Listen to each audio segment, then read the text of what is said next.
In this section, we will go over DOJ Form 8572, safeguards for mandated reporters, caretaker absence, incapacity, mandated reporting. This is what the DOJ Form 8572 looks like. This is the form that will be filled out after you make the phone call. The first thing you should know is that your identity as a reporting party is confidential and will only be given to those agencies that investigate mandated reports. The second thing is that mandated reporters who report a known or suspected instance of child abuse or neglect as required by law shall not be civilly or criminally liable for any child abuse report unless it can be proven that the reporter knowingly made a false report. Finally, mandated reporters cannot be prevented from reporting nor lose their job for making a report. Reporting duties are individual and no supervisor or administrator may impede or inhibit the reporting duties. No person making a report shall be subject to any sanctions for making the report.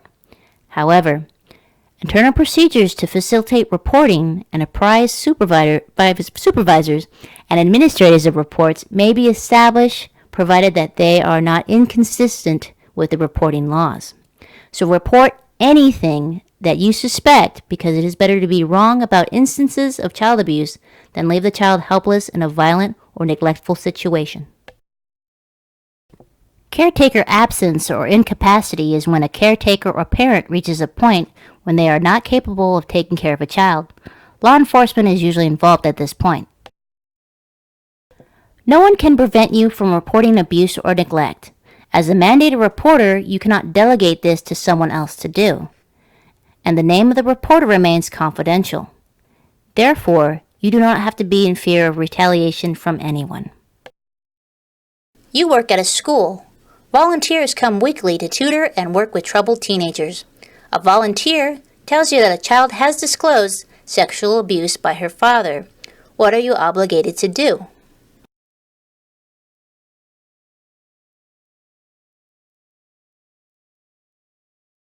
C. Report to a child protective agency. This is the correct answer. While volunteers who work with children are encouraged to report concerns of abuse or neglect, they are not mandated reporters.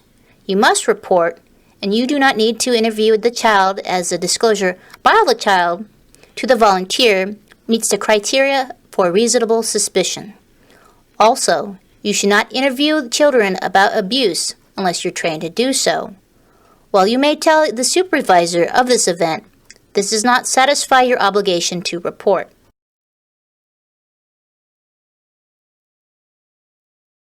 While helping a 4th grade student into a costume for a play, a teacher's aide notices that the child's back is bruised and scabbed.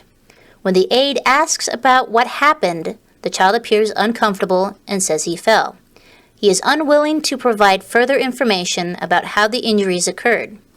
When the aide talks to the principal about the situation, the principal says that she knows the family and there is no need for the aide to contact Child Protective Services. What should the teacher's aide do?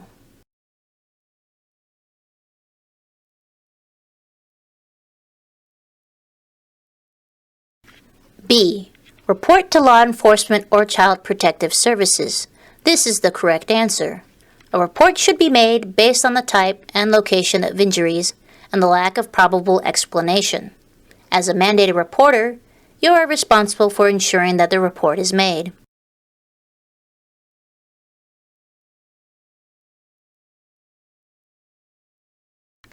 You are the principal of an elementary school. The parents of one of your students contacts you because she is concerned about the behavior of her 10-year-old son's substitute teacher. She says that her son told her that while getting help with his classwork, he had to sit on the teacher's lap, and the teacher rubbed his back and thighs. She tells you that her son's friend complained of this as well, that both boys initially refused, but that the teacher insisted. What should you do?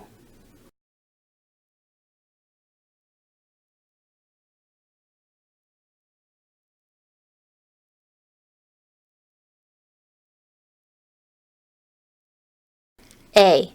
Make a suspected child abuse report. This is the correct answer. The age and gender of the students, as well as their discomfort regarding the teacher's behavior, should alert you to potential abuse. In addition, making a report will give investigators the opportunity to explore the allegations and to identify other possible victims.